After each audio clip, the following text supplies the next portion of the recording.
We're going to start right on time because any of you who watched or was present for our debate in 2016, we probably will go over in time.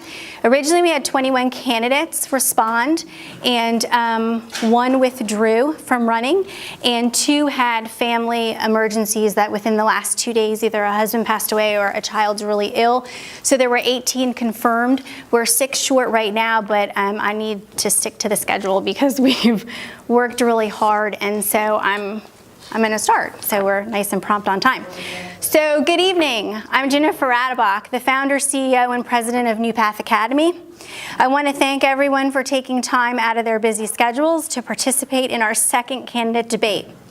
For those of you unfamiliar with New Path Academy, we are a nonprofit K-12 school that specializes in differentiated curriculum infused with hands-on interest-based learning. We use strong character development approaches to problem solve, critical think, and decision make, with the outcome of productive, well-rounded citizens. After the success of our first candidate debate in 2016, I want to thank the Tiger Bay Club and Ben Bacher, the president at the time, for modeling our multifaceted rapid-fire question format. This, of course, led to the pressure of a second candidate debate, why we're here tonight. We again had an incredible response and number of candidates. I want to thank all of you for attending. In a time when we are faced with such issues and gaps that truly affect all of us and our entire community, it is vital to be informed and knowledgeable on community issues and candidates to vote for. During this process, as you can see around you, the students spent countless hours learning not only about the entire government process, from the federal government to local government, but watched county commissioner, school board meetings, and the legislative session, read newspaper articles every day, and developed in-depth questions and often solutions. I'm so proud of all of our students, the time and commitment they invested. This has been an amazing process that I believe they have learned so much from. I will admit, they were a little disappointed when we had to decrease the number of questions they could ask based on the number of attending candidates. I urge you to look at their papers around the room and see all they discussed and have questions about. These are high school students, some are voting age, some are becoming voting age. So it's interesting to have gun law discussions, debate with that age group. We went into depth. We crossed the line, went over the line, under the line, over the line, and really dug into a lot of issues that you'll face as candidates and that we all face just as citizens in the state of Florida. New Path Academy in no way supports or endorses any specific candidate. I want to again thank you and look forward to this evening. I also want to thank the Manatee Community Foundation for the use of this wonderful room, Goyer Management International for donating the audio equipment and recording the debate to post online in its entirety, and the media outlets present for covering our event. The debate format will be multifaceted, rapid-fire questions to each specific candidate races in which each candidate will have 90 seconds to respond. At 30 seconds, a yellow card will be raised and then a bell will be rung and the next candidate will go. We will move from school board to county commission to city of Bradenton to state candidates. We have provided paper and something to write with if needed and ask that you remain respectful to each other and the students. The questions are many questions in one. They are multi-questions to get in everything that we wanted to ask you. You have 90 seconds to answer. We ask, don't give us non-answers. The students will tell you it's a non-answer. If we ask a question, try to answer some part of it because we want the information as candidates that are running for the office that you chose to run for, okay? I am going to state for the record that all students were that all questions were selected and generated by the students. So I want to clarify that. I facilitated and led.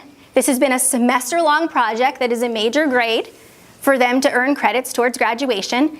And the questions that you can see are ones that they generated. And they decided the 3 topics that they wanted to ask you. Okay?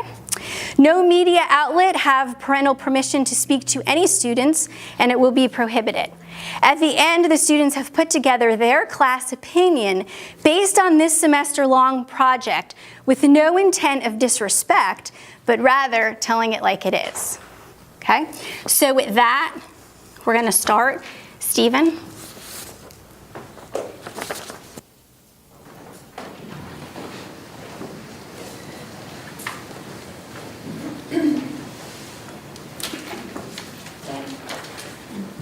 We received negative candidate information. It was provided to us, and we felt it was in poor taste. We were disappointed in the people who would stoop to this level. Okay, so we received negative material about a candidate with a note to pursue it. That is not what tonight is about. You can see that we're about the issues and we have real questions. So we wanted to acknowledge this because it was sent anonymously, that we received it. We did not read it, look at it, just that we're not going to address it because that's what tonight's not about. So we're going to start with the first school board question. So we'll go to a school board question. All school board candidates will answer it, and then the next group will get their question, and we'll just go around. Okay? Thank you.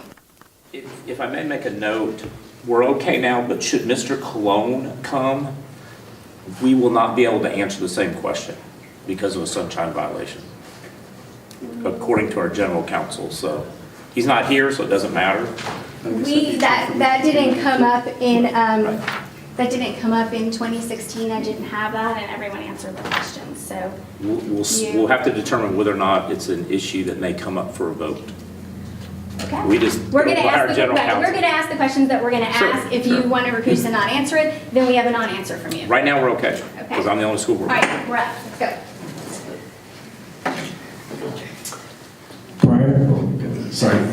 Prior to the tragedy on 2/14, the superintendent, when asked if active shooter drills and lockdown procedures were performed, she stated in a video interview that principals were spoken to and that they encouraged parents to speak with their children about social media posts.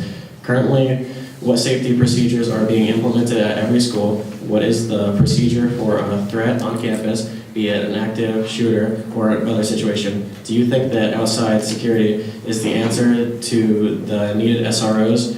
Is the training and experience adequate? Who should decide gun laws? If you don't utilize the Guardian program, what is your plan for safety? And despite the rise in the cost of the additional SROs to an estimated $5.6 million, do you think that additional SROs is the solution to a potential threat?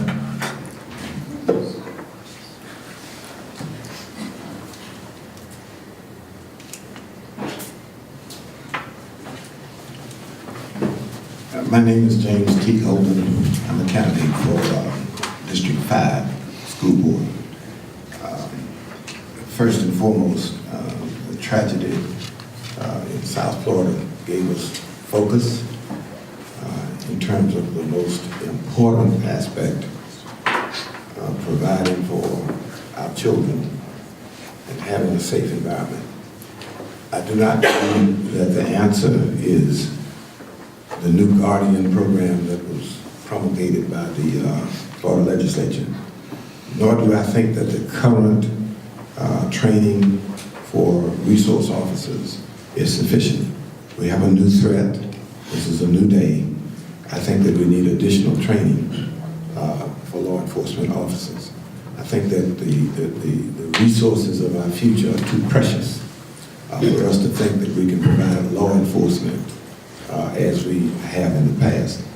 I'm not quite so sure what the steps are being taken now by the current administration, but I am certainly not believing that all that has been done, especially since we now have had a call for a special legislative session to increase the funding to do some of the things that I just talked about.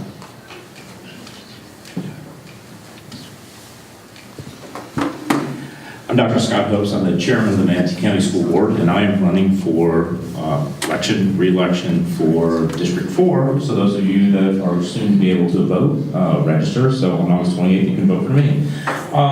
A very lengthy list of questions, but we'll take the first one. With regards to procedures, we have standard operating procedures, which obviously were reviewed the morning following the Douglas shooting, and each principal, along with their safety team, went over their procedures, identified what procedures they were not following to ensure that active shooter drills were employed. With regards to the SROs, first and foremost, the school district of Manatee County through Manatee Technical College, we train the police officers. We have law enforcement training at Manatee Technical College. We also provide the education for school resource officers in the area for their certification.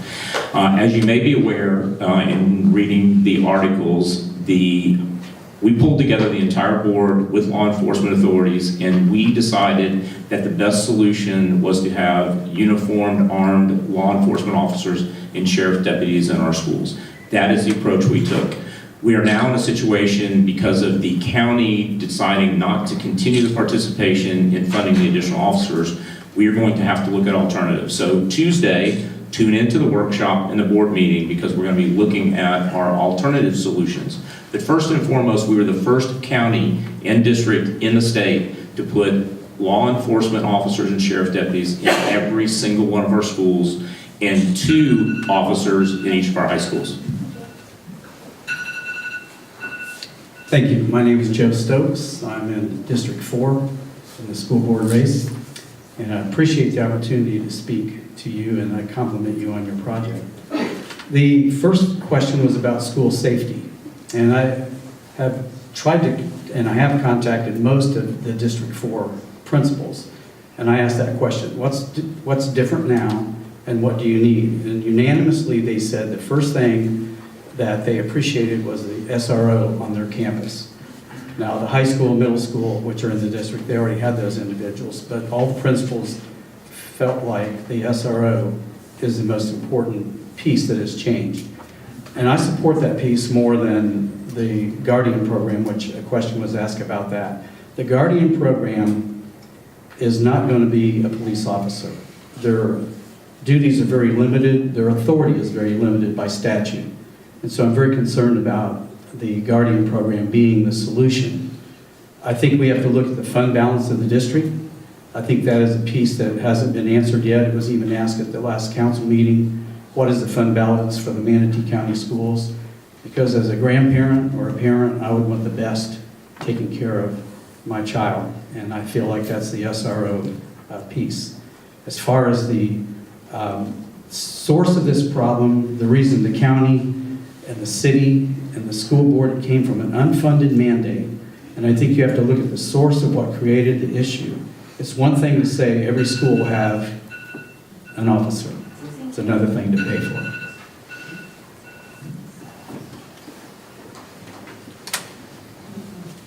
My name is Alice Cadets. I'm running for District 2 for the Manatee County School Board. It is a partially funded mandate. It is not 100% funded, but it is partially funded.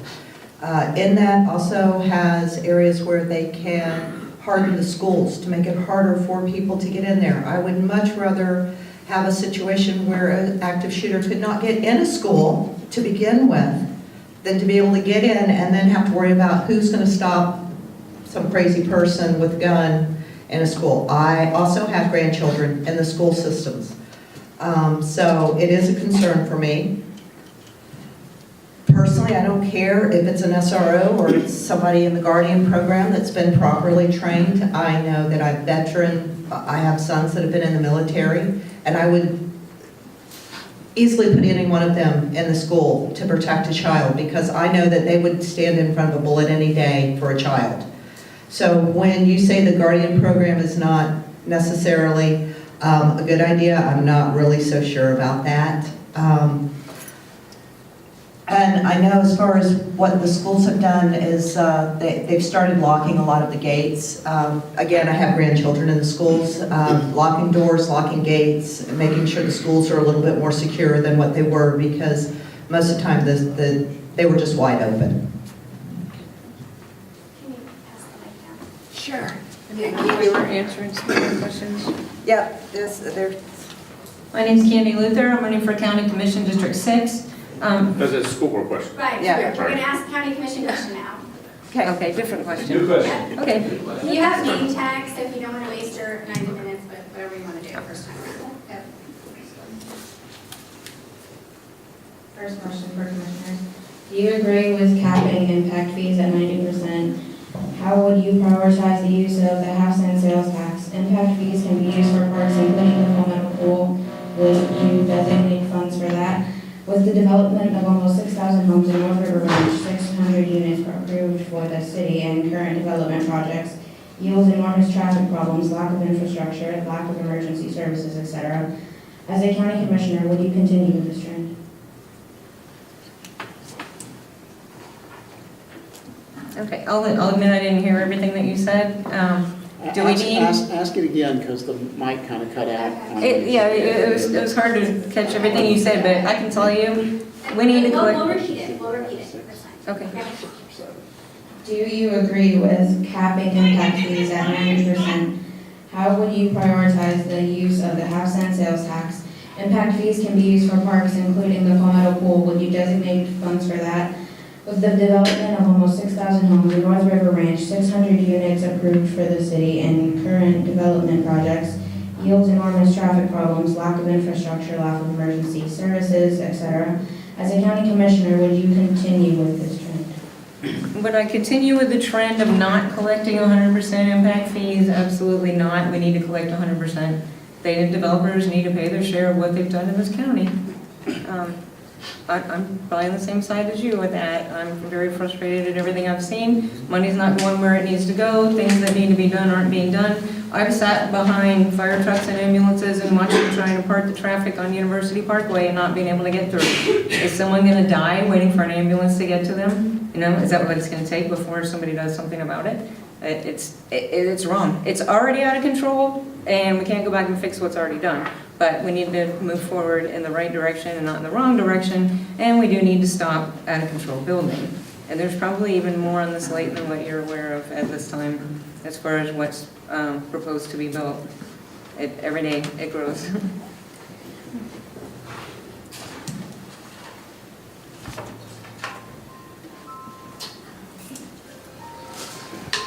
Mark Black, running for District 4, County Commission. Impact fees. Just kind of curious to how the impact fees got brought up to begin with. They were slated at 90%. They were supposed to go to 100%. So someone brought that to the board. It should have went to 100%. They voted not to go there because basically they say we don't need that impact money. We do need that impact money. We need it for infrastructure. We need it for roadways, infrastructure, bridges. We need it for libraries. We need it for police. We can't pay for maintenance with those fees, but we can pay for new things, new roads, new libraries, new bridges, new all kind of things. We can pay for that, but we can't pay to maintain that out of those fees. As far as the half-cent sales tax, that needs to be allotted to the infrastructure that it was designed to improve. The infrastructure that it was designed to improve. That money is for roads, is for drainage. We have people's homes flooding. We have people standing in waist-deep water in their homes during the no-name storm. We've got to do better. We need to do better with that money. Thank you.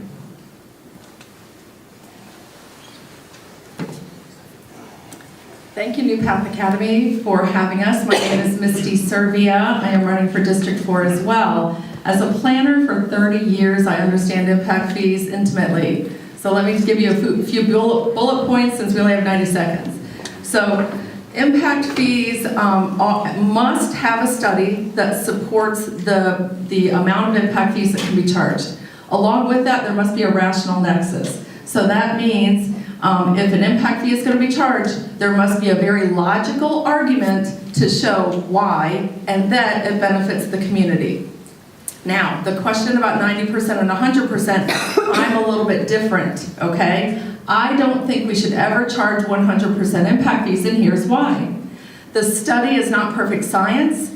It is a study. There is gray area. Nobody knows what the right answer is, and here's my example. When you take Advil, look at the bottle. It says take 1 pill, and if you don't feel better, take 2. And if you go to the doctor, they'll say you can take 4, but be careful. There's risk the higher you go up, and we need to avoid that. I'm running out of time. We have no choice. We can't say we want the trend to stop and we want people to stop moving here. We have no choice, but we need to manage it smartly and wisely, and that's what I will do. I'm going to stand up because I can't talk sitting down. Occupational hazard. I think to understand that question, you have to realize that we're the second fastest growing state in the country. Manatee County is the 3rd fastest growing county in the state of Florida, and Manatee County is the 10th fastest growing county in the country. So we're going to have growth. We're going to have to figure out a way to pay for growth and infrastructure that comes with that growth.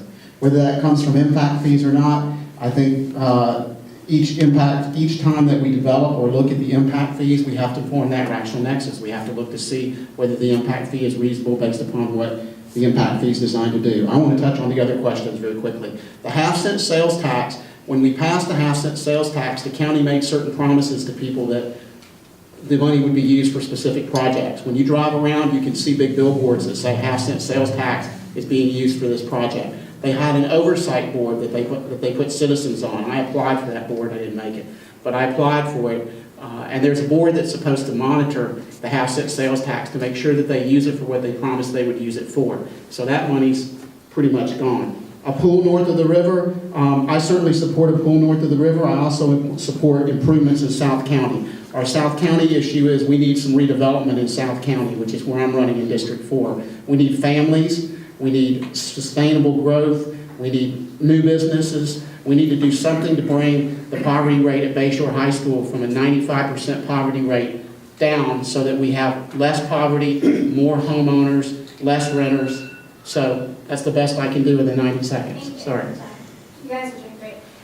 We'll reread the question for you too because you came in after we read it.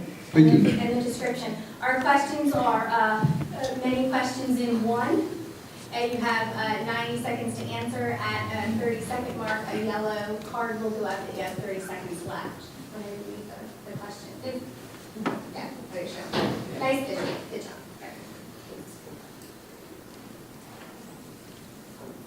Do you agree with capping impact fees at 90%?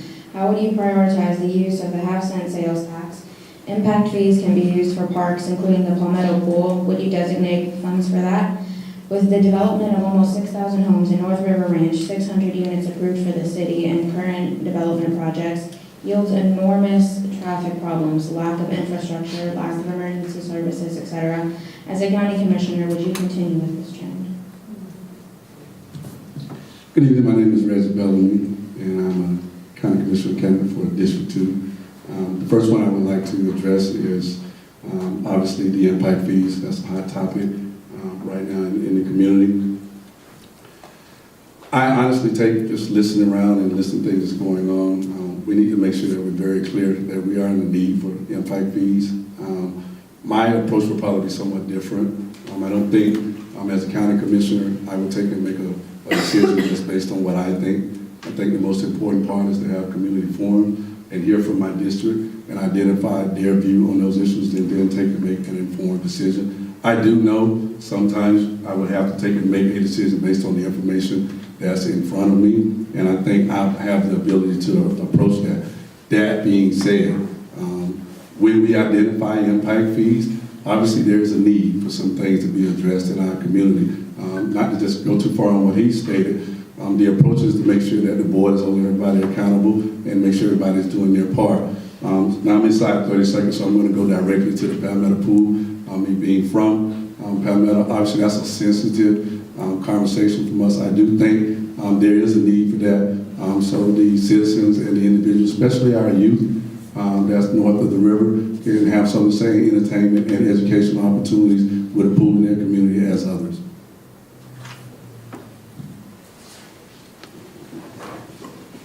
Good evening, ladies and gentlemen. My name is Dimitri Dennis. I wasn't feeling too good earlier, and so I'm a man of faith, and God pushed me to come here. So I'm really appreciative of being here with you all. To answer one of the first questions I would like to answer is the half sales tax. What I would do with the half sales tax, quite frankly, I would make sure that those dollars aren't being misappropriated. I'll make sure that there are being investments inside of the community for our road, basic infrastructure such as lighting. But most of all, I want to make sure that we're making human investments, because I don't think taxing our way out, either for impact fees or what other form of taxation, I believe if we are going to tax the people, we should be investing in you all. I believe that you all are the greatest investments that we can make in the community. We see the world with technology and how we are on the frontier of technology. You guys, you ladies and gentlemen, are the next Facebook creators, the next Twitter creators, and so we want to make sure that those opportunities are in the community for you, and so that way you guys can make the investments towards the future. Thank you.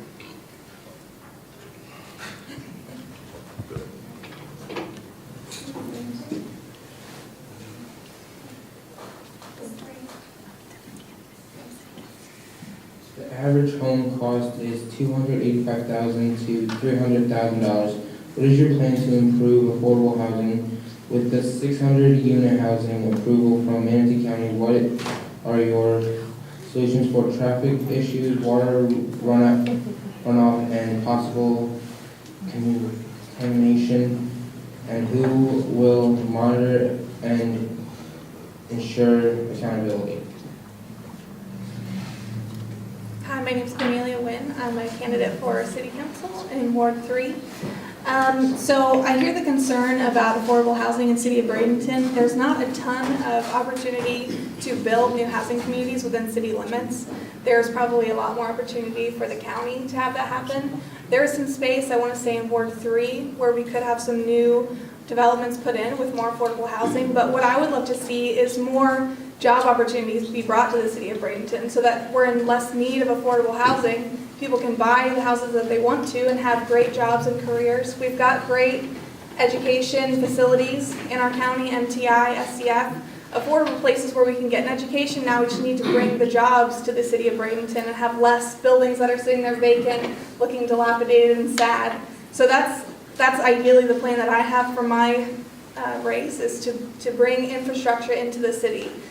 Bring online databases where businesses can look and see the demographics of the city, see where there's opportunity for growth. Because right now, what we have it's antiquated, to say the least. So that's how I would approach that problem, is rather than bring low-income housing, bring the average income up so we have more opportunities. And as far as the second question, as far as water quality and things like that, I have to say I'm not 100% sure of the ins and outs of that, of who monitors that within the city. It is something that's important to me. That's an important part of quality of life and something that I would look after. Thank you.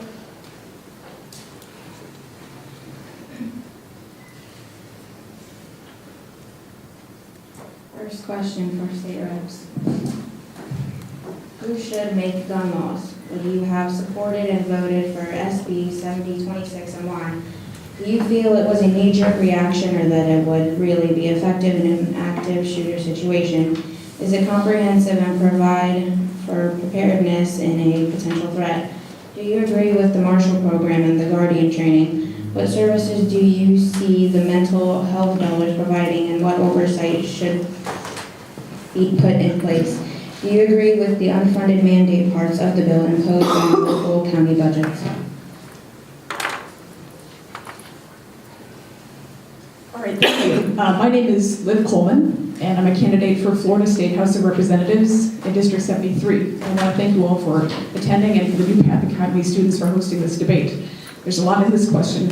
I think the recent bill that was passed on the gun laws, it addressed some important aspects, but didn't go far enough in other areas. I think there are questions still about the Guardian program. I don't think we should be arming teachers in our schools or other personnel. I do appreciate the other emphasis on mental health. I do have questions about the unfunded mandate. I think it's a good thing that we're going to see a push to have a special legislative session to address the issues of funding for this bill, because we've had too many unfunded mandates for our schools, and they're in constant budget crises because of this kind of effort. In other ways, this gun bill did not go far enough. We need to have universal background checks. We should close the gun show loophole. My name is Tracy Pratt. I'm the state representative candidate, Democratic candidate for House District 71. And I agree with Liv on a lot of these things. I do not think that it was a knee-jerk reaction. I think there's been a push for common sense gun control in the state for a very long time, and I think it was time for Florida to step up and actually react. I was surprised that they responded as quickly as they did. I do believe that that bill in some ways did not go far enough. I do think we need to close the what's called the gun show loophole for private sellers. I think we need to ban assault weapons and high-capacity magazines. I think we need to support police buyback programs in our communities. I think we need to provide more funding for the background check systems. We're seeing now that there's not enough funding and that people with mental health issues have not been reported in a timely manner, which gives them more access to guns. Let's see, what else was in there? I was happy to see that there was more money put into mental health, at least as far as the school component goes, but we've also just lost a whole lot of money into our mental health and substance abuse systems through our reentry programs and our prisoner reentry programs. So I feel like we're kind of taking money in one place, we're putting it in another. We need to fund all of our mental health programs. And as far as the unfunded mandate goes, oh, there we go. I think we need to fund it. Good evening, everyone. My name is Vito Sheely, and I'm running for State House District 70. I would like to thank the students for having me this evening. In regards to the gun laws, first off, I would like to speak on the mental health, and I would like to say quickly that I agree with mostly everyone that's running for State House, the candidates here running for State House in regards to the gun laws. In mental health, I'm glad that the money was funded for the mental health. I think that is something that is greatly needed. Our students go to school every day with issues that may not be seen from the outside, whether it be in a bad situation at home, or whether it be mental issues, or whether it be the fact that they're not eating like a normal student should, to be going to school every single day with the requirements that are requested from them. I believe that there should be a gun show loophole. I believe that we should ban automatic weapons in the state of Florida. I believe that the unfunded mandate, I believe that we should fund it. We need to find money for resource officers in the school. I also believe that this was not a knee-jerk reaction. I believe that this is something that has needed to be done for a very long time.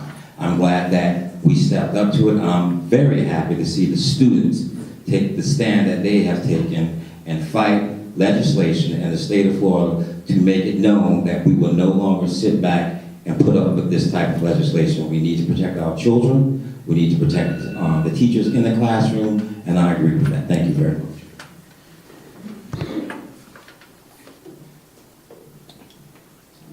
Thank you. Representative Wingate Newton, District 70. That was a trying bill. We put up 17 bills that were filed by the Democrats in a timely manner. None of them were agended. The party in power controls the policy. We had the Black Caucus took a caucus position against the school safety bill because of armed teachers. We were adamantly opposed to doing that because we didn't want the teachers to wrap themselves in stand your ground protection after they accidentally shoot and kill one of our students. Also, the Marshall Plan, that was a power pill, it was a poison pill that we could not swallow. I voted against this bill. We also are having a special session. I just signed a letter. The Democrats are getting together in our caucus to try to force a special session on school funding, to get it up from 47 cents per student, and to try to redivert that Marshall Plan money into money for SROs. As you just heard in my district in St. Petersburg, they don't have enough officers to fund the program. It was not a knee-jerk reaction. The children is what made the difference. In 30 years of power, Democrats and Republicans were unable to move the needle either way as it pertains to gun legislation. Only the children showing up was our catalyst to be able to have something done within 8 days. 8 days they got legislation signed and passed through both houses and signed by the governor. That was huge for them. The mental health, this is important. We have a lot of problems, but we need funding, more funding for our teachers and our SROs. Thank you. Mr. Kennedy, you want to sit down to answer? Okay. The second school board question? Yeah.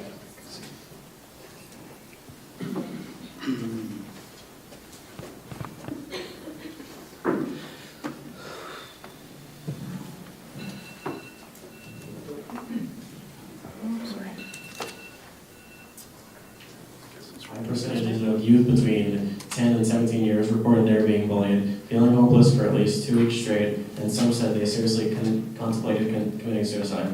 With an alarming 457 Baker Acts out of 527 mental health examinations, as well as a need for SB 7055 providing vouchers for bullied students to attend private schools, how do you think the district should address bullying? How do you think the district should utilize the earmarked funds from SB 726 for mental health services?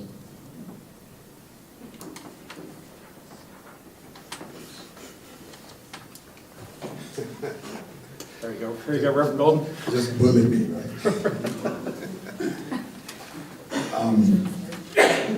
I think that public education develops good citizens. And there are 2 aspects to good citizenship. First, you need to know how to read. By the time you get to the 3rd grade, you need to be able to read at 3rd grade level reading. There's an anecdotal evidence that at the 3rd grade we determine who's going to be in prison 10, 15 years from now. So I suspect that that aspect is something that I want to really work with. But the other part of becoming good citizens, becoming good people. Civics education in middle school does not stop bullying. Learning how to vote at 16 or 17 doesn't stop you from being a bully. I would want to see much more resources placed at the elementary school level, at the preschool level, to teach people how to act toward one another. I'm absolutely concerned about the meanness that is displayed by the adults that you have to see as examples. We don't set good examples. So my commitment to you is that I want to put a school system, a public school system in place that sets a good example for people to not only become better productive citizens in terms of contributing, but also to become better people in terms of not bullying one another.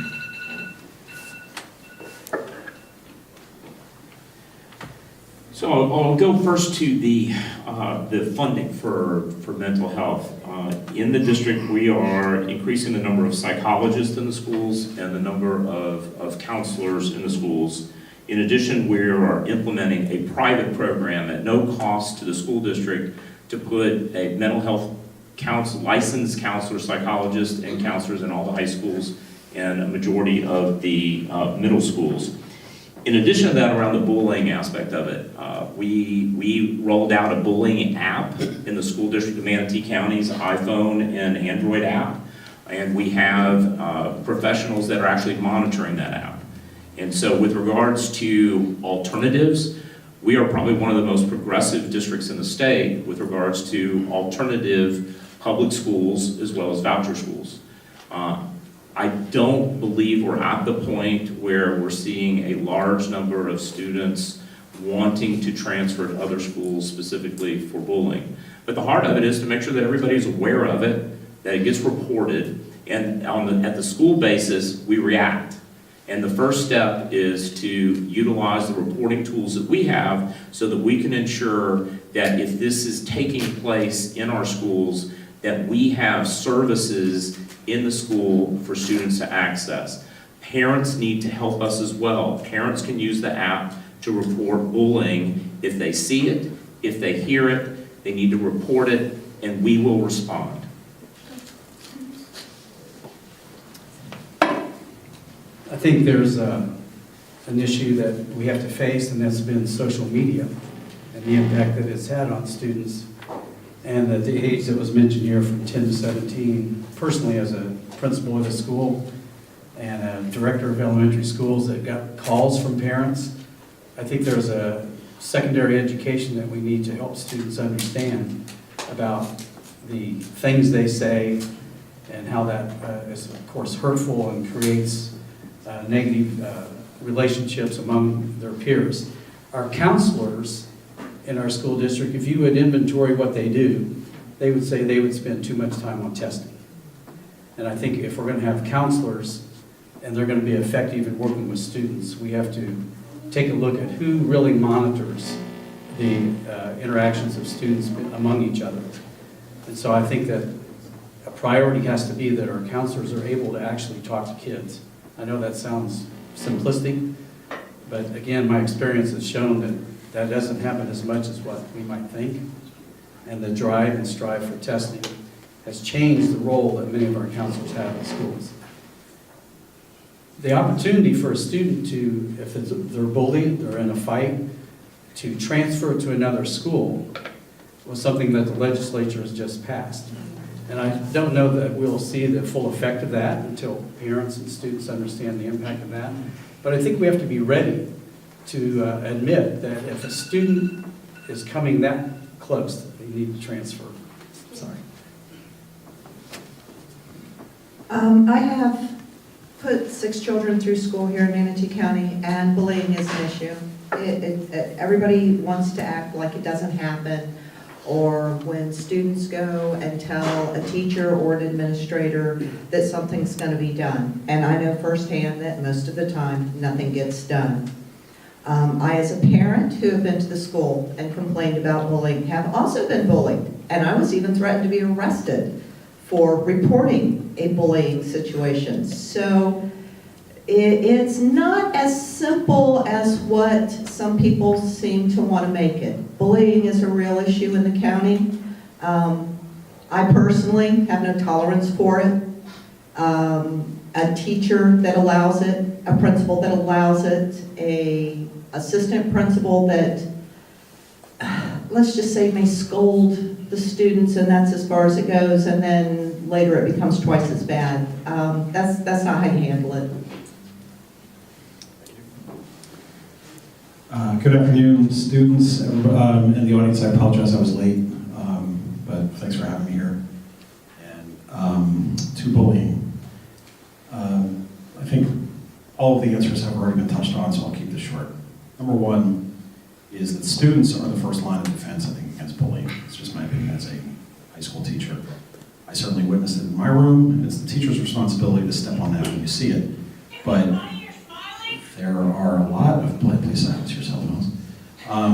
There are a lot of places where kids congregate where there are no adults around. And so what is very helpful to reduce bullying is when students are willing to step up and be that voice to say, hey, that's not right, that's not cool, however you want to phrase it. It certainly does take place. There are certainly bad incidences or actors that we can all point to, but it is a group solution between administrators, teachers, and like I said, most importantly, you guys. I do, since you brought up House Bill 7055, I just want to touch on it really quick, that the bullying provision was just another way for the state legislature to divert public money to charter schools, especially for-profit operators. I'm not anti-charter by any means, but I would like to see tax dollar funds be diverted to schools that are held to the same accountability standards that our public schools are. Thanks.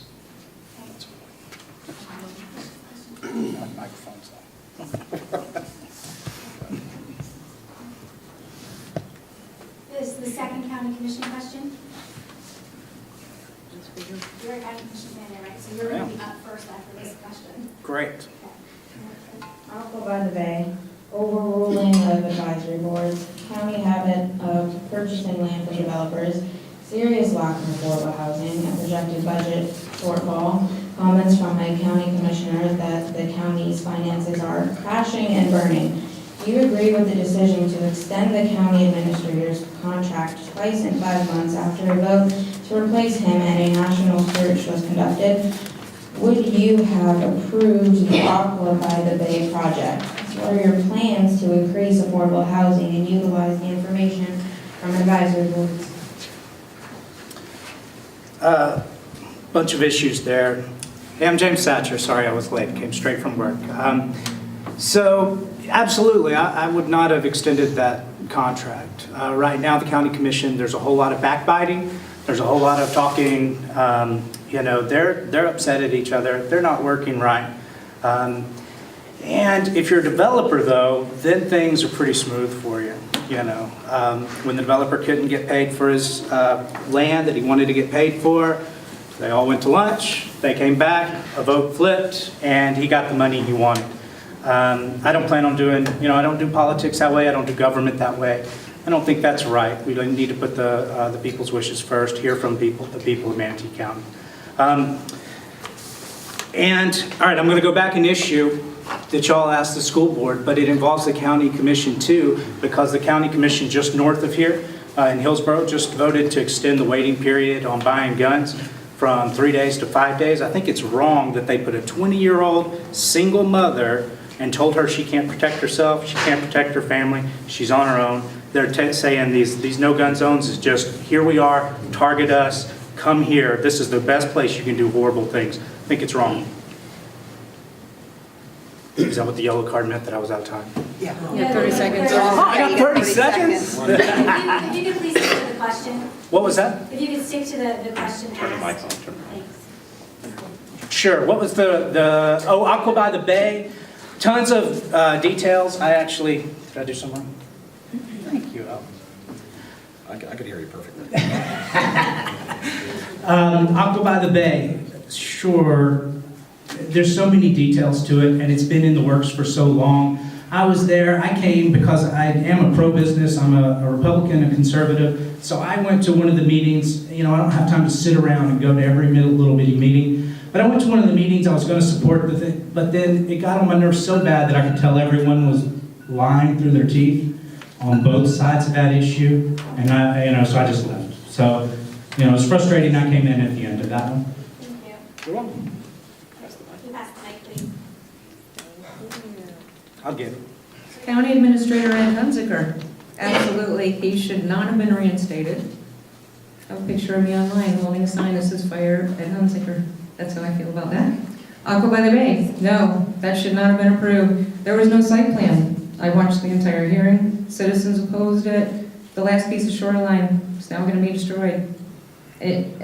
Whether you like it and whether you agree with it or not, it wasn't presented correctly, so it should not have been approved. Affordable housing. I do have some ideas of affordable housing. It would probably take too long to get into them, but we have a lot of old rundown hotels that I think could very easily be converted into affordable housing, into condos. It's something that we should look into because they're empty buildings right now. I didn't understand what you said about advisory board. I can tell you I've applied for an advisory board 3 times. My application was lost 3 times. Never once did I get nominated for the Animal Services Advisory Board. It's one of the reasons why I'm here today.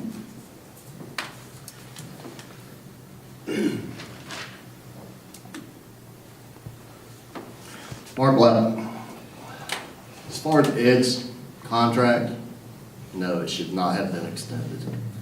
The contract, it was weird how that was done. It came up and they talked about it, and then you turn around and then I think actually Ms. DiSabatino, she motioned for him to extend his contract, and really I think she got confused and baited into that. I think she did not particularly want to do that, but I think that's what happened. As far as we need smaller, smarter, more affordable housing for tradesmen, for high school graduates, for college graduates. We need somewhere for you to live that you can afford. You're gonna be strapped with college debt. It's gonna be hard. You need somewhere that's centrally located. You need somewhere that you can get to your dry cleaners, where you can do your laundry, where you can eat, where you can do everything centrally. You don't need it to be spread all over the place. That's where we need to go with affordable housing. The home prices are $317,500 for the average price of a home in Manatee County right now. The working families can't afford that. They can't afford it. You got plumbers out there that make 20 bucks an hour, 800 bucks a week. $30,000 after taxes, about $2,500 a month. They can't afford it. Hello, Misty Serbia, and I love these questions, guys. Excellent job. Okay, I'm gonna just hit every single one, a couple little bullet points. Affordable housing, yes, we need it. And guess what? We have some really creative ideas out there. I'm personally working with several people who are thinking outside of the box. So now is the time to move on those opportunities, and that's gonna take some courage, because it's things that we've never seen before, but we've got to start thinking differently because what we have isn't working. So we've got to do that. Aqua by the Bay. So Aqua by the Bay I know intimately, and here's what I'll say. Anytime you're going to develop coastline, it is going to be very controversial, okay? I'm a lifetime Floridian. I love this community and our natural resources the most. Spent my life on the water, scuba diving, on the beaches, traveling by boat. So here's what I say. You have to always follow the law, okay? That's important. And if the laws aren't right, then we need to press our legislators and our lawmakers to change them. That is the most important thing when we're unhappy with the way things are going. Advisory boards, very important. So again, that's in my wheelhouse, because you have a staff recommendation that's a professional recommendation. You have an advisory board made up of citizens in the community with their voice, and then you have a political body that gives their voice. It's a great system. That's how it should work. I'm red already? I got 2 more bullets. Well, I think with Aqua by the Bay, you can follow money. And I think if you look at the supporter list of the various candidates, you'll see that one of Miss Sylvia's biggest supporters is Carlos Baruch, which is Aqua by the Bay. I don't have any money from him. The Aqua by the Bay should not have been approved. It wasn't approved. It wasn't approved because it didn't meet the rules. If you want to take a look at a contrast, take a look at Lake Flores, which did get approved. Take a look at how you do it correctly, which is what Whiting Preston did with Lake Flores, and then how you can do it incorrectly and try to use influence and money to build something, which is what Mr. Baruch did with Aqua by the Bay. Boards are very important. I served on the Children's Service Advisory Board. I might be the only person up here that's actually served on a county-appointed board. I served on it for 4 years. It was a lot of work. We divided up $9 million that were for children's services that came from the children's service tax that we passed years ago. So it's important to serve on advisory boards. It's one of the best things you can do, particularly if you want to get an understanding of county government. Ed Hunsinger's contract renewed. It should not have been renewed. That's one of the major problems I have with the county commission at times. We spend a bunch of money on searches. We spend a bunch of money on consultants. If you're not smart enough to figure it out, if you have to go out and hire a consultant, you better have a good reason to spend the taxpayers' dollars to do it. And it better not just be because you need to do a search or because you can't figure it out yourself. So these are hard to answer in 90 seconds. I hope all of you get A's.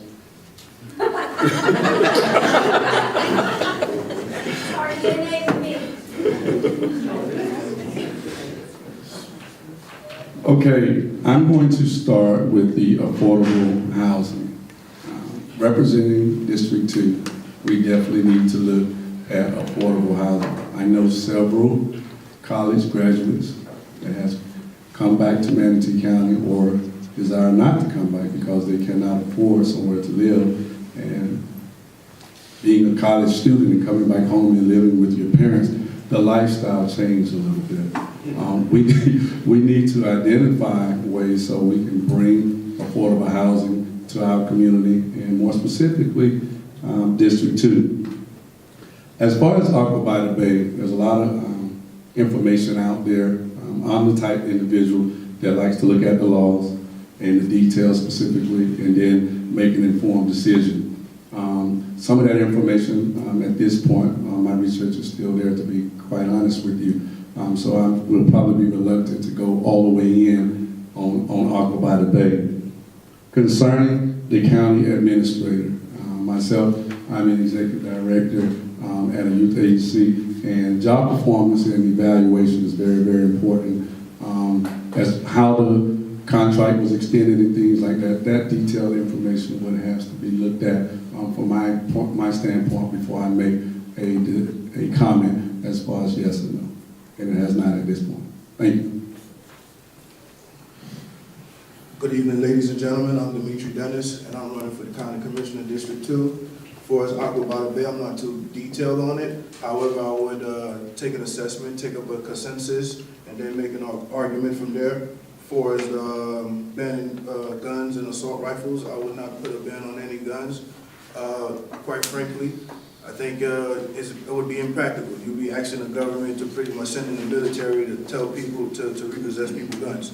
That's impractical. What I think what is practical is that we show a little bit more love with each other, show them a little bit more compassion, and reach out to one another. For as the mental health services and bullying here in the community, hey, when you guys go to school, take a look at yourselves. Are you bullied? Or do you have somebody that's walking in your classroom, in your hall, that you dislike, that looks a little different from you, that may not have all the things from you? Are you reaching out to talk to your friends and say, hey, what's going on? Can I be a part of your solutions? Because a lot of this stuff is occurring in your generation. The gentleman, Nicholas Cruz, I believe, the kids in the school made him an outcast. He had nobody to go to.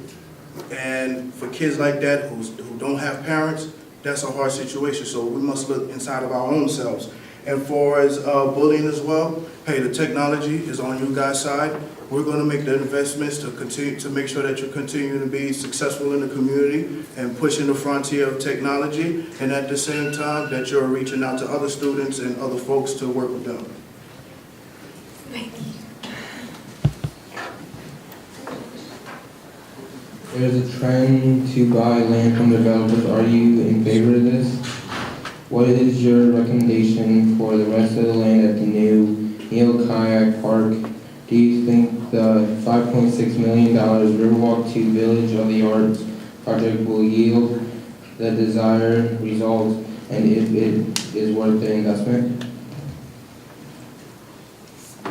Okay, so regarding the expansion of the Riverwalk and Village of the Arts, I think it's a great project. I love what the city's doing there, and they're coordinating with Realize Bradenton. If you've been out to Village of the Arts or Riverwalk, you should definitely check it out. It's awesome. As far as the new Neil Park, I love the garden, the community garden. I'm not sure that the system that they have in place for it is going to be successful, but we'll just have to wait and see. But I love the idea of urban gardening and teaching, especially younger generations, to utilize their land, grow their food, eat better, all that kind of stuff. Could you repeat the first part of your question? Sorry. Oh, taxpayer money for land. I've seen a big trend, and you can read a lot of studies on it, how politicians will buy land and say, we're going to make this park, and it's basically a big publicity stunt, and city all the way up through state and probably federal level. We have a bunch of land that we're not using that was purchased for publicity stunts, like, hey, look what I'm going to do with this awesome land, and then nothing's ever done with it. So I'm not for buying more land. I'm for using the land that we have already and turning it into great parks, great reserves, great educational facilities for the community, for kids. So that would be my stance on that.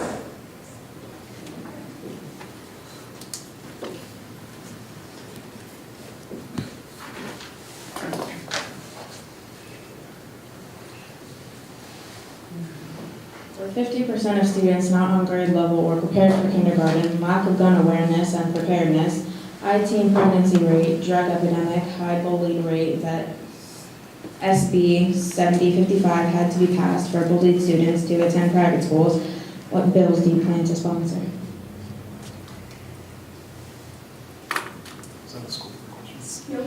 So the question is about the bill that was passed, is that correct? No, the question is about, with all of these issues that we're faced with in the state of Florida and in our communities, what bills do you plan to sponsor if you're elected as a state house representative? What issues are you going to tackle in the bills you plan to sponsor? Okay. My priority is education. I'm a graduate of public schools. My mother was an inner city public school teacher. I teach political science at the University of Tampa. My husband teaches computer science at New College, Florida. And I think nothing is more critical for economic growth in our state and democratic revival than a fully funded public education system. Last year, they increased funding on a per pupil basis by 47 cents per student. That's less than the price of a postage stamp. We need to do better. When schools are given unfunded mandates, high stakes testing, I think it's so stressful for students, and I think we need more balanced approach to assessment and testing in our schools. I also think we need to make sure that as part of an education agenda and a jobs agenda, that we've got a focus on good paying jobs in our community. So we should have tuition-free access to community college and technical college on at least a 2-year basis, so people can get good jobs that are in need in our community right now. That would be my top priority, education.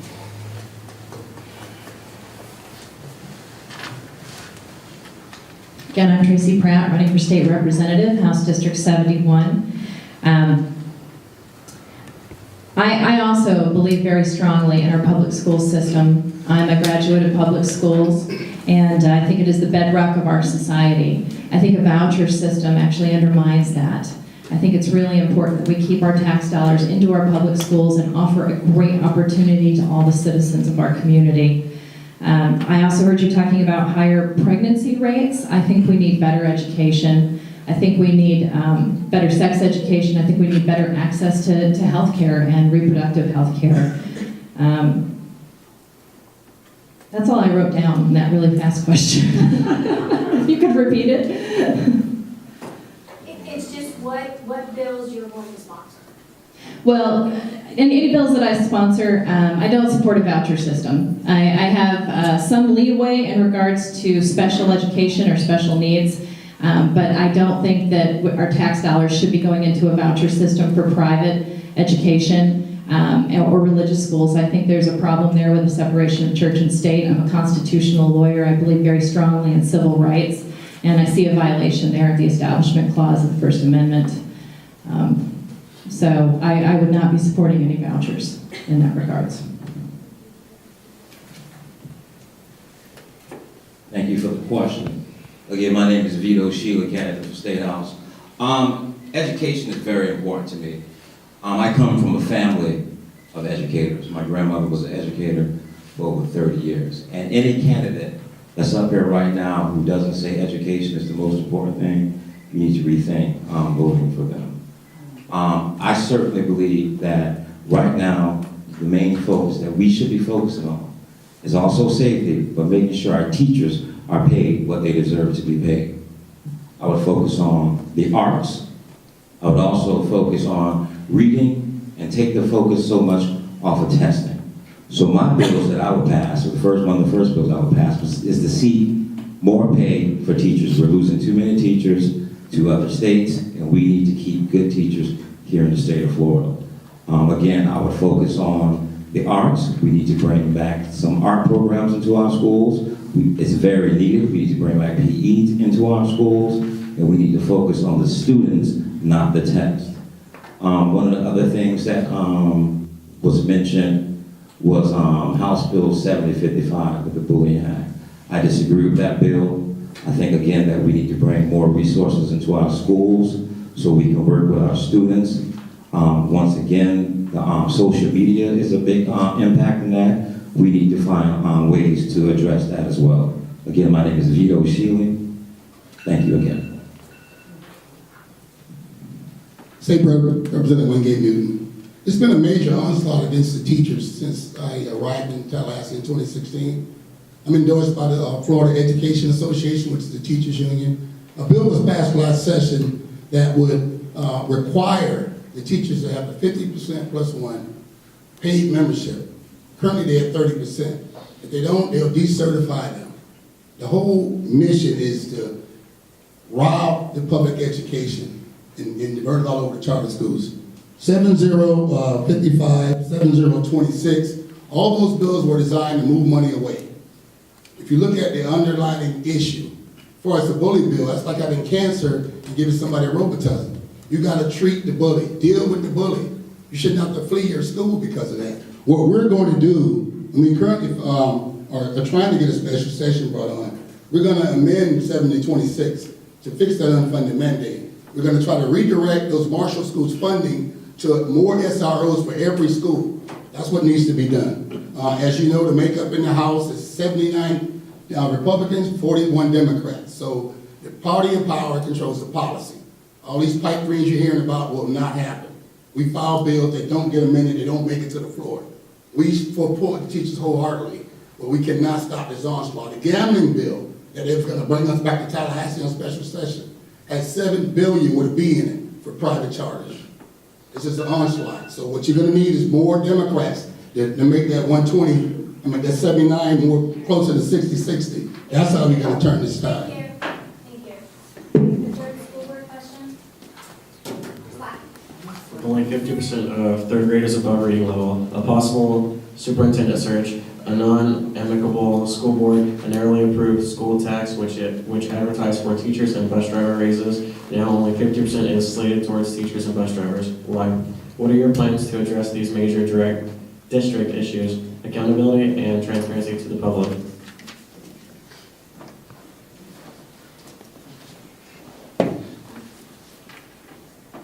With respect to transparency, there is a vehicle that is available to the members of the school board.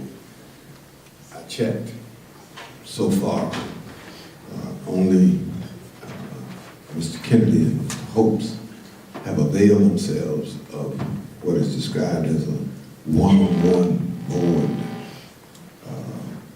meeting, which is publicized and is open. In my opinion, we need more of those. We need to have more one-on-one conversations intelligently and peacefully about how to overcome the differences that exist between us. And none of us sits there on his own or her own. We sit there representing all of the rest of the people in the county. And I think a lot of times the myopic view that arises in these kinds of situations comes about because we personalize this and we internalize this.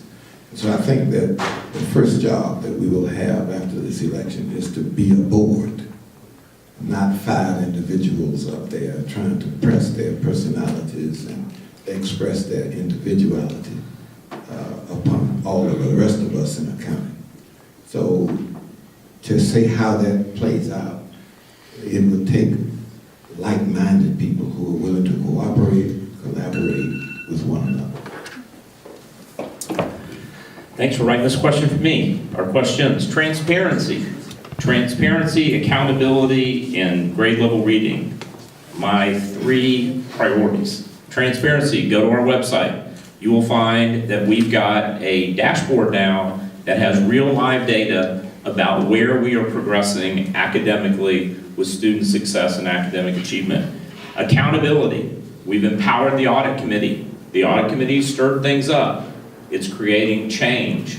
We appointed 15 members to a Citizens Financial Advisory Committee that is empowered to work with the district in the budgeting process in ensuring that the new dollars that we are receiving or will receive are being spent in a way that we can improve student success through academic achievement. 50% of third graders are not reading at grade level at the end of third grade. You know what's as bad, if not worse?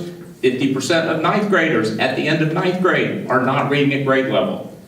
You cannot get out of poverty if you cannot read and if you don't get an education. I'm a product of Florida's public education system from high school all the way through doctorate degree. With another 4 years on the school board, we will have improvement in academic achievement and our students will be reading at grade level. That is number 1. We've got to ensure that these dollars result in a return on investment. The return on investment is student success and academic achievement. I don't know about everybody else, but I've learned a lot this evening, so this is great. The Early Learning Coalition, the VPK from the district, and Head Start have only started to be a really unified force working together, and I think if you're going to look at what changes achievement, you have to look at Florida's almost #1 number of students in early education and one of the lowest funded in all of the states. And the priority of helping kids get a head start at school, when you talk about children of poverty, that's where the disadvantage occurs. And so if you're going to change the pipeline at the end of this process, we've got to really take a look at the beginning. And there's nothing harder than to raise achievement in a school. I can speak from that, from being a principal of 4 schools. It sounds so simplistic. I've been watching it for years. So we do know a lot of things about how kids learn. And I think our teachers have to be equipped to have knowledge of what produces achievement. Just making a standard doesn't help the teacher if they don't have the tools to meet that standard. I think that the accountability from the perspective of the board that was mentioned is one of the things that I bring most to this situation. And I think that my ability to be a consensus builder, a communicator, and a person who can work with others to resolve a conflict is an important piece of that. Okay, all the things that you just mentioned is the reason that I decided that I was going to run. I have concerns about the 50% of our students that can't read proficiently and pass their state test in the 3rd grade. The funds are not being moved into the grades that they need to be. Kindergarten through 3rd are the most 3 important grades that every child needs in order to move forward. If they can't read by the 3rd grade, their numbers, statistics, they're going to fail. I mean, a very few of them manage to continue on. So making sure that kindergarten through 3rd grade is properly funded and the teachers have the resources that they need into the classrooms is something that is very important, and that is something that I plan on working on. The money, the millage needs to make it where it's supposed to go. The 51% to the teachers, and no more gag orders. Teachers need to be able, if there's an issue, the teachers need to be able to let everybody know. Okay, wow, there's a lot in that question. I want to do this as quickly as I can. Accountability and transparency. We have, for 5 years, we've had an audit committee. For now, our financial committee is about to meet for the first time. On the referendum, Mrs. Kadatz, I'm not sure what you're talking about, because what we as a board said we were going to do with that money in last fall, there has been no change to those allocations. What we said we were going to do last fall is exactly what we're going to do with that money. Gag orders for teachers, I understand there are some folks who feel like they can't speak up, but I've had certainly, on my 4 years on the school board, had plenty of school employees reach out to me to share concerns. Really quick story about 3rd grade reading. Unfortunately, it looks like we're going to lose Dr. Green, so the board will have to engage in a search. Who knows how long that will take. But one thing that Dr. Green did when she came here in 2013 is she instituted changes to early learning because she recognizes that if you're going to make changes, $1 spent on early education saves you $8 or $9 down the road, okay? We will see the fruits of that labor with, do the math real quick, I'm pretty sure it's next year's 3rd graders, because when she got here, those kids were pre-K, that's where she diverted as assistant superintendent of curriculum instruction. She made that plan. And my proudest moment as a school board member over the past 4 years has been advocating that she become superintendent. Thank you very much. Thank you. Okay. Any questions? Okay, please try to answer the question asked. We appreciate an answer to the question asked.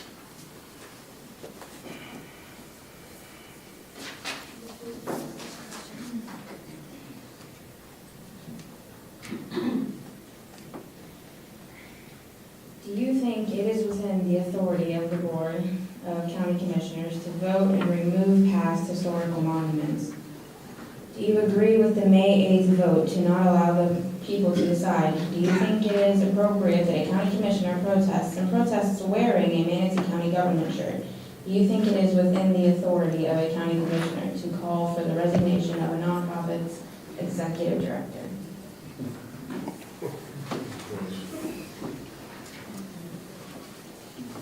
Yeah, that's what's on people's mind.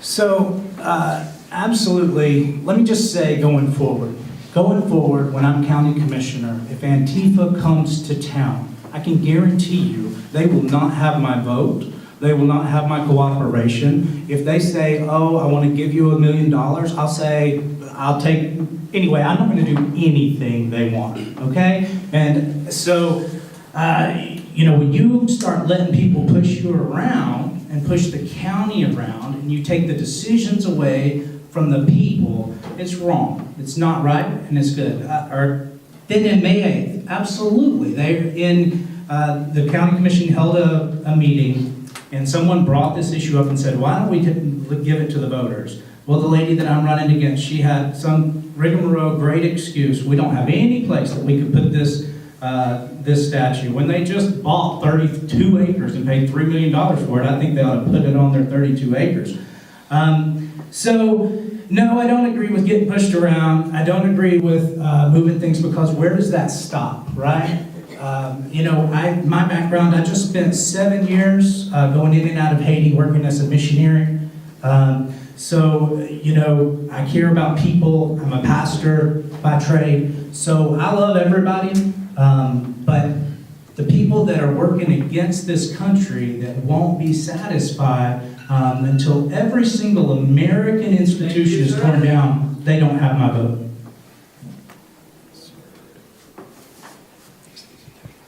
All right.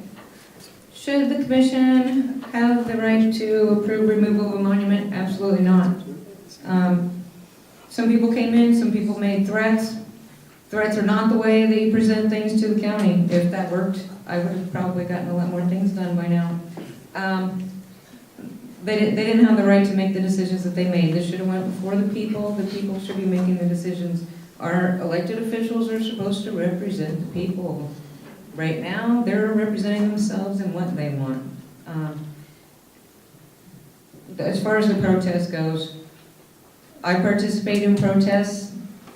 I don't wear a shirt with any organization's name on it. I stand on the sidewalk, I hold my sign quietly. I don't make a scene, I don't go against the organization that I'm protesting. It was not a peaceful protest, in my opinion. I'm not sure what nonprofit's executive director was removed. I pretty much watch everything, and I'm not sure what organization you're referring to. So I can't answer that unless you can tell me.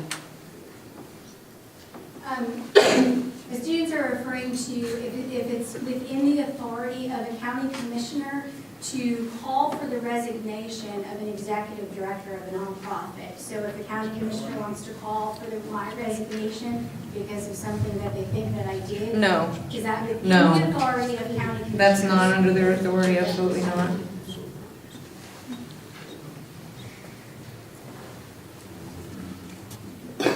Excuse me. As far as moving the statue in the middle of the night, it's pretty disturbing. I'm not a fan of how that was done. I understand it is offensive to some people, and maybe that is not the proper place for it. But that's where it was placed, and it was taken away in the middle of the night, and I don't agree with it. It should be on, maybe we should put it on the ballot. Maybe it should be up to the people to make up their mind about it. Some are for it, some are against it. I'm a veteran. I support our country, and I support the people that have fought for our country. But I understand the other side of the issue too. Now, as far as asking a nonprofit director to retire, they have no authority to do such. I will not be doing anything like that. I think I know the incident that you're referring to, and I understand sometimes questioning people's motives and the way things are done, but we can't just go around calling for people to be fired as county commissioners. It's not right. Appeasement is terrible. We cannot just keep giving in to people. They cried about, they wanted the land at Bradenton River. We gave in. We gave them the money. It shouldn't have happened. Thank you. No yellow card, nice job. Okay, I'm not as good as he is, and I can't squeeze it all in, so I'm going to ask you to go to my website, misty2018.com, or catch me after this. I'll spend all the time you want discussing these issues. Here's how I feel quickly. I am a lover of history. I just believe that sometimes if people want to discuss that monuments should be preserved or moved to a different place, why not put it on the ballot? It wasn't going to cost anybody any money. I don't have a problem with that. It wasn't a special election, etc. You know, I think we all should remember what South Africa did. You know, when South Africa had certain monuments, and when apartheid passed, then those monuments were moved and changed. So we got to take a look at what's happening in the world to understand maybe what's best for us too. Protesting. Yes, everybody has the right to protest, part of our Constitution. If you don't like something, you have the right to peacefully protest. So that's it. Can you wear a shirt representing the Manatee County Commission or any other organization? No, not appropriate. Individually, yes. As a group, no, unless you have the right to do so. Outside, what else did you ask me? Nonprofit. Oh, so I don't think that any commissioner should call for the resignation of any person, especially a nonprofit executive director. Now, could they call for the resignation of the county attorney or the county administrator? Those are the only two people they are responsible for. So if it was appropriate, that would be the only time, and I'm not saying it is. Well, I would like to first say that I don't think that a Confederate statute is an American institution. It's part of American history, but it's not a part of American institution. And it's a very bad part of American history. I'm a huge history fan. I'm a huge Civil War fan. But, you know, enslaving people was absolutely wrong. And we fought an entire war over it. And where the monuments go and how the dead from both sides should be recognized is something that I think should be decided by the public. And it probably shouldn't be decided by a couple of individuals in the middle of the night. That's my answer to that. Is it offensive? Absolutely. Do we have Nazi symbols in Germany? They're outlawed. Did they take down the apartheid symbols in South Africa? Absolutely. Is a statute honoring Confederate dead something reasonable to be placed somewhere? Absolutely. Where to place it, I think needs a thorough, honest look and discussion before we do it. Calling for the resignation of a nonprofit executive director, absolutely improper. You have the opportunity to challenge the funding that the Children's Service Advisory Board gives a particular program. You have an opportunity as a county commissioner to look at that funding and determine if that funding is being spent correctly. We have county staff to do that, but absolutely to call for the resignation of any nonprofit administrator or anyone else not directly under the control of the county commission is completely improper. I think that was it. Am I out of time? Yeah. Somehow I suspect it. I'm sure these 90 seconds will be very important for me. All right, as far as the monument, I'm a United States Army veteran, and service is all about submission. And I think submitting has a lot to do in these capacities to hear from the voters and what the voters should think. So that would be my particular stance on that, is to hear from the voters. Serving the country is a very honorable thing. It's a very honorable thing, and I take a lot of pride in that. Okay, as far as the march, that's really not my style. You learn a lot of things when you're in the military, what to do, how to do, when to do. And I personally would not have made the decision to identify any organization that I'm a part of, because that's identifying that organization, and it could be potentially misleading that that organization is actually leading the march. So my style would not to be involved with it. If I was involved with it, it definitely wouldn't have the identity of the organization I'm a part of.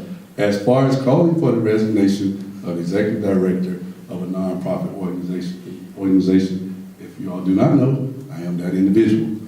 All right, and Obviously, I did not agree with that. There's a lot of ways business can be handled and can be identified instead of being brought to a forum, a public forum. And we did, and I maybe shouldn't say it. Thank you. I said that.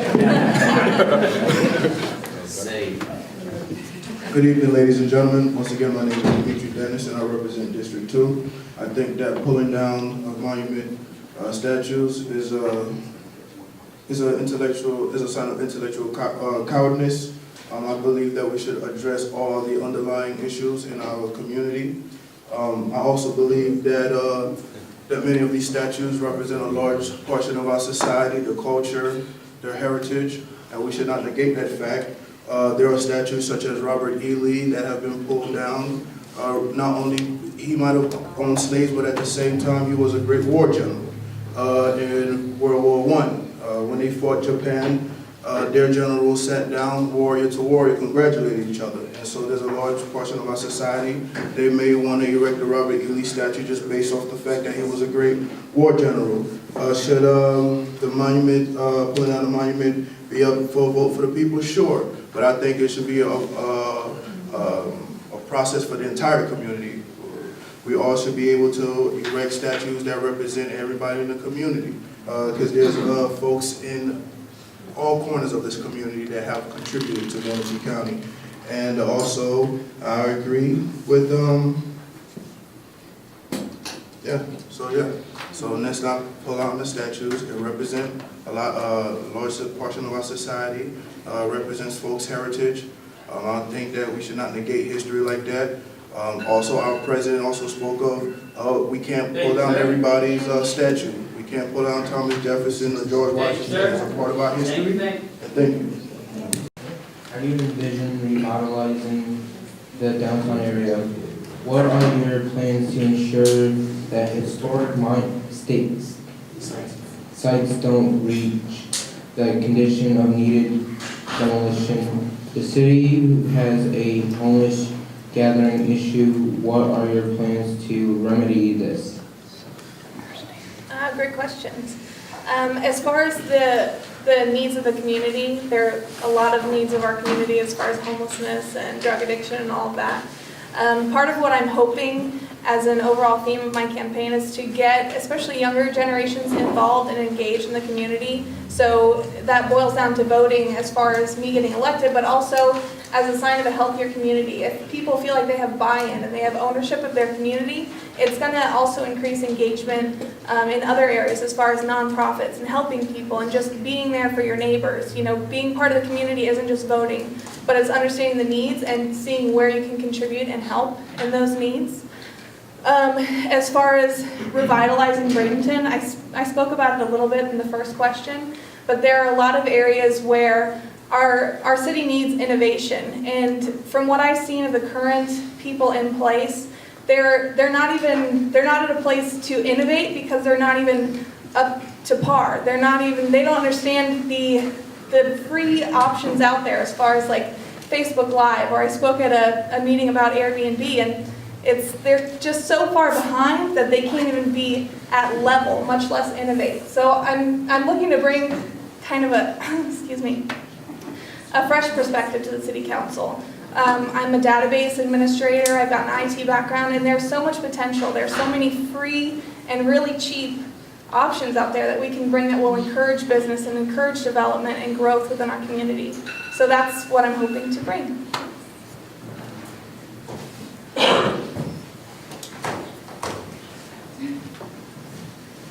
After the tragedy in Broward County, how can this state legislature ensure that red flags are caught? DCF, CPS missed red flags. Even prior to there has been a lack of oversight and accountability, an unfortunately high number of child abuse verifications and deaths, no real training to identify mental and psychological abuse, although in statute. Why does it take for as much to happen to children that does for DCF, CPS to realize that something is happening or wrong? How, as a state house representative, can you improve the overall process? Do you feel that the threshold of state statute is set too high, causing missed red flags How can the victim have more input and say in the process and the outcome?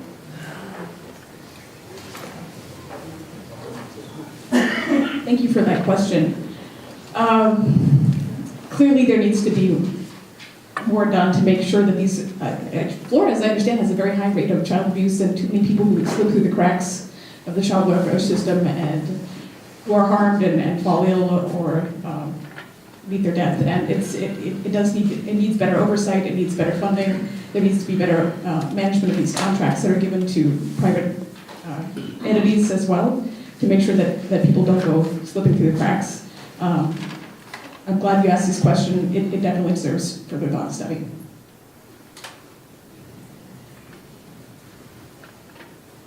Again, Tracy Pratt, State Representative Candidate, District 71. I agree with Liv on a lot of these things. It's a really sad thing when children are abused, and I grew up in a home, my parents were foster children, and so we saw firsthand the tragedies that occurred in these families.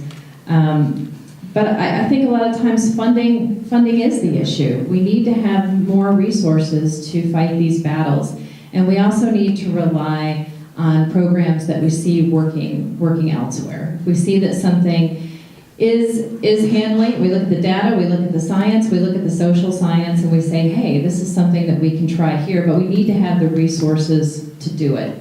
And so I think that's part of the legislator's job, is to make sure that programs that we know work are properly funded. Vito Shealy, State House District 70. I group the ladies up here on the panel. When it comes to DCF and child abuse, we need to make sure that employees for DCF are properly trained so they're able to recognize the conditions of children that may be abused at the time. And like they said, we need to make sure that we provide funding. As a state representative, I will continuously seek funding to help the constituents in need.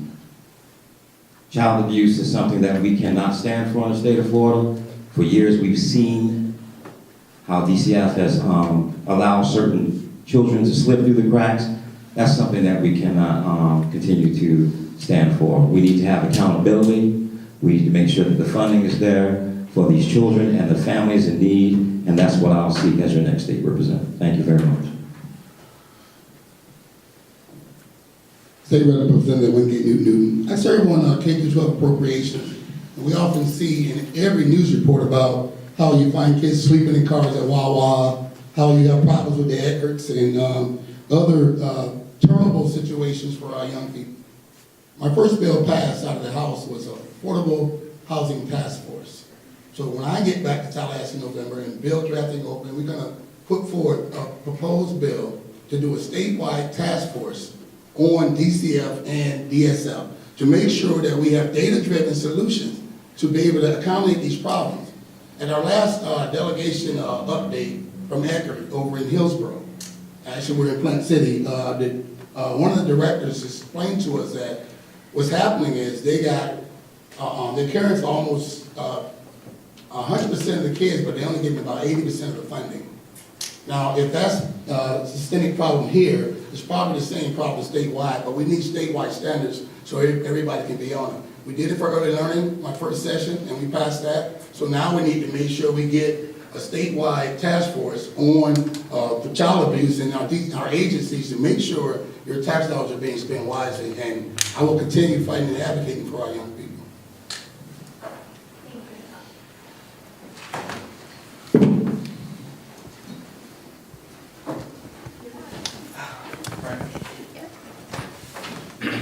After months of research, discussions, and watching the school board meetings, county commission meetings, and legislative sessions, this serves as our overall general opinion. Our opinion is just our opinion, and input from months of knowledge we have gained through this process. We didn't intend to be disrespectful.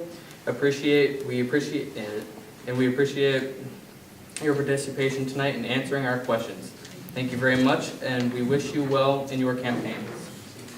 School board members need to get along. Behavior demonstrated at meetings is not representative of a mature adults representing the education and fiscally soundness of the students it serves. If we acted that way in the public school system, we would be suspended, expelled, and sent to horizons. The school board's focus needs to address that 50% of third graders are not on reading level, 50% of pre-K children are not ready for kindergarten, that we have a high bullying rate which causes a large number of students to either cause self-harm or contemplate suicide. We're lacking confidence that school district and board will efficiently oversee the school tax and be transparent with the public. We need an active school shooter / person of threat awareness and preparedness from administrators to students. The current board of county commissioners lack respect towards each other and the public in which they represent is not only ineffective but a poor example of a leader. County commissioners should have a clear outline of what is within their authority, and if there is a question of that line, then it needs to be put to the people. Development after development being approved with little to no planning of infrastructure and adding to an already strained county. We need to move away from developer interest and towards people interest, to conduct studies on impact fees and a new county administrator, then do the opposite is counterproductive and a misuse of tax dollars. We need to focus on respect to the citizens, being served, being transparent, planning for county's safety, and the budget shortfall that the county administrator is projecting. Citizens shouldn't be fighting for streetlights and available monies in sources like the Southwest tax increment financing district should be utilized within reason. Our state legislative needs to shift from special interests to people interests and develop bills that are realistic, proactive, and comprehensive, and not knee-jerk reactions. Topics like choice in education, child welfare systems, family law systems, mental health services, substance abuse prevention and intervention, preparedness, and citizen rights should be at the forefront of the bills being introduced, and including citizen input. Unfunded mandates should be well thought out and with the realism of how a county is to fund and implement it. This may be the cause of so many misread red flags. Thank you.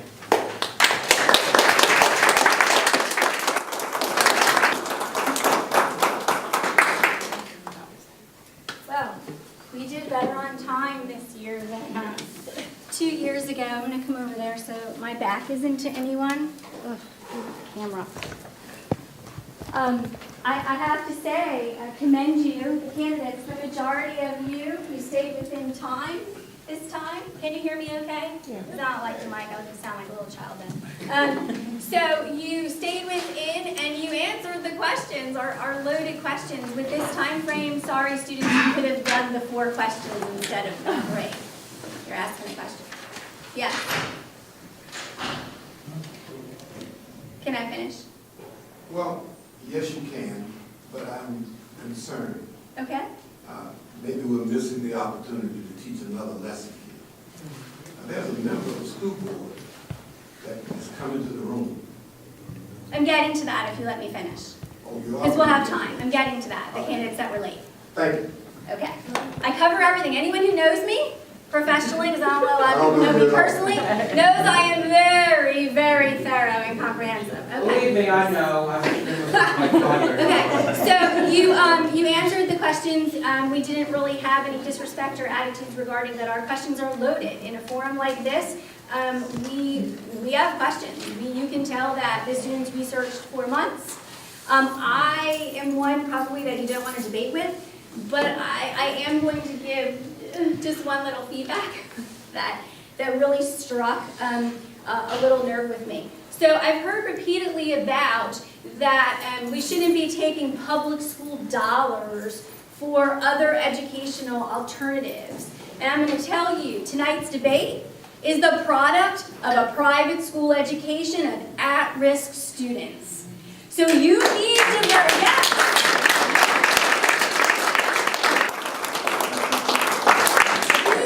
diversity in education. You need options in education. It is not a one-size-fits-all by any means. Public education is not the answer for all students. And if a school district or state house representatives don't want to offer students options, that's why we have the rates that we do. Are we allowed to address this? Well, I'm just, this is her turn. This is just our feeling, because students are bullied. Bullying, it exists, it happens. Bullying exists, it happens. The majority of the students sitting in front of you have been bullied to the point where they didn't attend school and were truant, and they're not bad kids. All kids are at risk.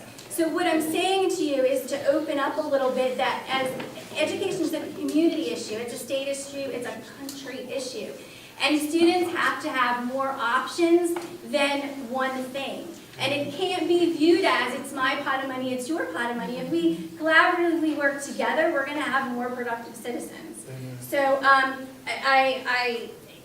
we hear about lack of achievement. We've heard you try to address the 50% reading rate. That's been happening for years. Private schools, charter schools are held accountable. We're held accountable by the DOE. There's things that we have to do with the Department of Education every year. So it doesn't work for everyone. And I just ask you that, this kind of thing is instrumental in teaching youth things. And we learn life lessons in what we do every day. And we cross that line. You talk about more education when it comes to teen pregnancy in a public school system, it's abstinence only. And so we can maneuver a little more, and I think that that's needed. So I just ask, as an educator in the community, that you have more of an open mind of that there's different types of learners and they all need different things. So I appreciate your attendance tonight and participating in our debate. You again can look at all the articles that we thoroughly read. We have also pulled all of the candidates' campaign contributions to date, so we looked at that as well. You can look in the back, the students, the questions that they wanted to ask, that they had, and the notes that they made as we went through the articles and the discussions. And some of our discussions did get heated, but always respectful. And we learned a lot, because not all of us agree on gun control or standardized tests or bullying or whatever, but we were able to have productive conversations with leaving the classroom still respecting each other. So thank you. Since we still have time, I wanted to offer the candidates that came in late to present the questions to you, and you have the ability to answer them since most of your opponents are here. Is anyone opposed to that? Anyone opposed to that? You probably don't want to say anything at this point, right? Sorry. Okay, so for the school board questions, Mr. Cologne, I think you were the only one that didn't get to answer any. So Devin, can you read Mr. Cologne the school board questions? And then we had some county commission seats, right, that came in? Yes, ma'am. Okay, thank you. Go ahead, Devin.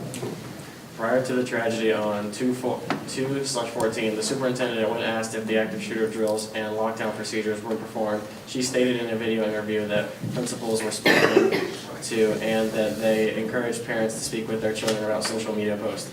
Currently, what safety procedures are being implemented at every school? What is the procedure for a threat on campus, be it an active shooter or other situation? Do you think that outside security is the answer to the needed SROs? Is the training and experience adequate? Who should decide gun laws? If you don't utilize the Guardian program, what is your plan for safety? And despite the rise in cost of additional SROs to an estimated $5.6 million, do you think that the additional SRO is the solution to a potential threat? No. I think it'll help, but I don't think it's the solution. I think it's part of a broader solution. Actually, I've been advocating something that other school board members haven't been advocating. I'm absolutely in favor of the extra protection. In fact, we were the first. I'm sorry. You got to turn on. I believe we were the first school board in the state of Florida that said we were going to have sheriff's deputies in our schools. But what I think is necessary due to the size of our school campuses is that number one, they should all be fenced. Without a fence, it doesn't matter how many officers you have there, it's going to be extremely difficult to protect the student body. That's number one. Number two, for the high schools, I think there should be metal detectors at the gate. And an officer should be there and a dean. And everybody should have to walk through those metal detectors. This would ensure in a fenced community that at least you would have a pretty good idea that weapons weren't being there. I couldn't guarantee it, but it's absolutely essential. And to people who say we shouldn't have metal detectors because it makes our campuses prisons, I want to know if they've gotten on an airplane recently. Because if you get on an airplane, this is what they do. And I want to do anything that will keep our students safe. It's been done in other cities. Look at Chicago, look at New York, look at Los Angeles. They all have implemented metal detectors and don't have as many shootings. Thank you. Yeah, second question. Mr. Kennedy, did you want to answer? You missed the first question, didn't you? Yes, you missed it. I did miss that one, yeah, sure. Charles? Yeah, thank you. Turn it on. Just keep it on. Well, I turned it off as a courtesy. Thank you again for the opportunity. And to the young man on the back, I appreciate your words, and I apologize for going over time, so thanks for saying that earlier. Yeah, as I made no secret about, I think arming teachers is a bad idea. I think arming school staff is a terrible idea. But this is an interesting case where there was some nuance in the legislation, and essentially, I believe what the legislators basically said, like, we're not going to give you any money for this, but we're going to make you, school districts, get creative. So basically, what our school district is going to have to do is create a new position whose only job will be to do security. They will have to go through the sheriff's office for training. So unfortunately, a lot of that was kind of, I think, was kind of lost at the beginning of that debate, and it turned into a debate about do we arm teachers or do we not, when if we had just kind of... Starting to crunch. I'll be a crunch in 10 minutes.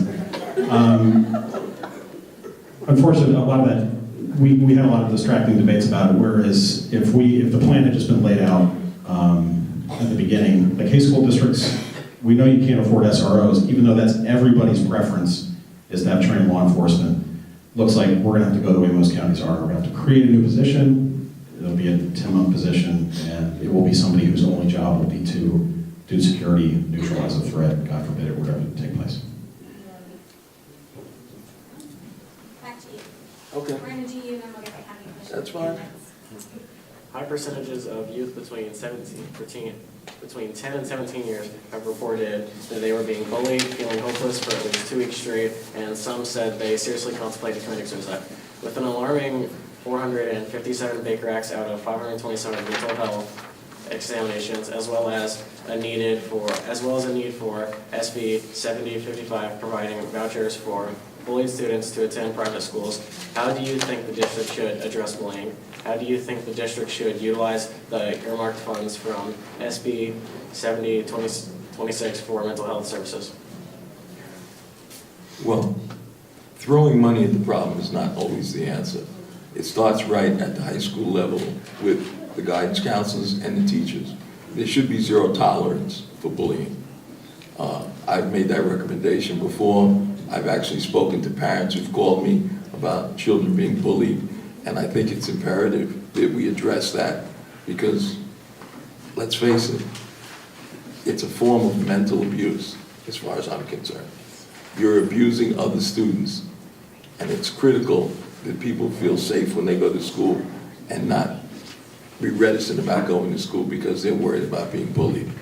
I can't give you any specifics due to the fact that that would be a policy decision we'd have to make as a board, the allocation of the assets.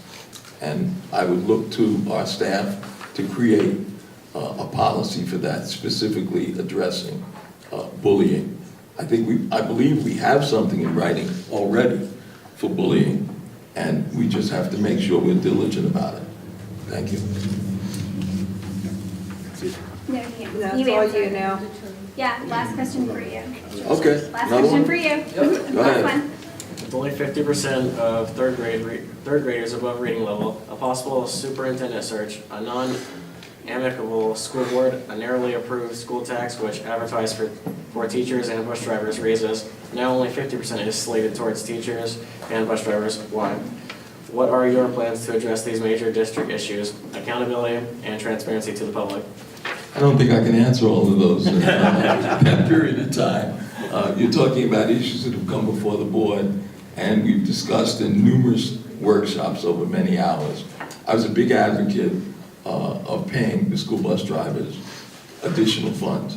In fact, I did not want to hold the election during as a special election. I wanted to hold it during a regular election so it wouldn't cost us $300,000. I thought that every school bus driver could be given a $500 raise with that $300,000. So I was outvoted. So of course, following board protocol, I did not come out and write op-eds against it. I did not go on TV against it. But I felt that it was not a good idea to spend taxpayer money to go ahead and have a special election. I don't believe in gaming elections. I believe people have a right to have their opinion heard at the ballot box. I believe that's important. So that's not something I would do. I'm glad we have the money. The funds need to be allocated fairly, and the teachers need to be paid what was promised them. Thank you. County Commission candidates, you missed just the first question? Is that correct? You didn't miss any questions? Was it you? Okay. Mr. Dennis, you didn't miss any questions? Unless you have some new questions for me. I could probably come up with some, but you're probably done with us at this point. So, Mr. Sager, it's just you missed the first question. Is that correct? I don't know how much I missed, but I definitely missed There some. were 3 questions total. Everyone answered. I think I answered 2, so I must have missed the first one. Okay. So you want to read them the first question? I know you missed the first one, but it might have been the first 2. Do you agree with capping impact fees at 90%? How would you prioritize the use of the half-cent sales tax? Impact fees can be used for parks, including the Palmetto Pool. Would you designate funds for that? With the development of almost 6,000 homes in North River Ranch, 600 units approved for the city, and current development projects yields enormous traffic problems, lack of infrastructure, lack of emergency services, etc.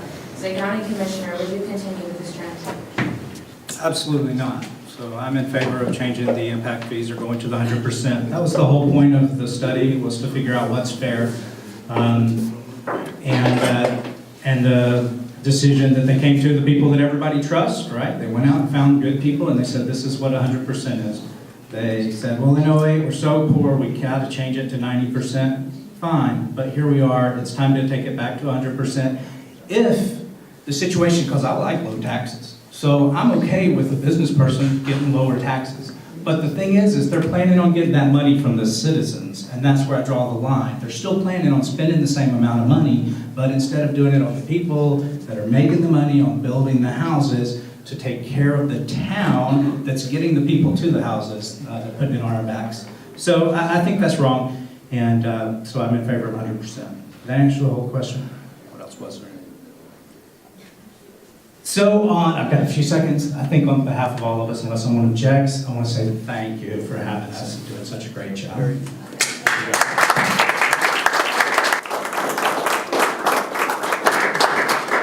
So we want to again just thank you for coming. I will send an email out to every one of you when we have the link for the video of tonight's debate in its entirety, because I'm sure from now to the primary and then the general election, if you go that far, you will want to see what your opponent says. So we wish you all the best of luck. Thanks again, and truly impressed with the way you stuck to the questions, and some of you just really nailed all the answers, and we have a lot to discuss tomorrow. So thank you again, and best of luck in your campaigns.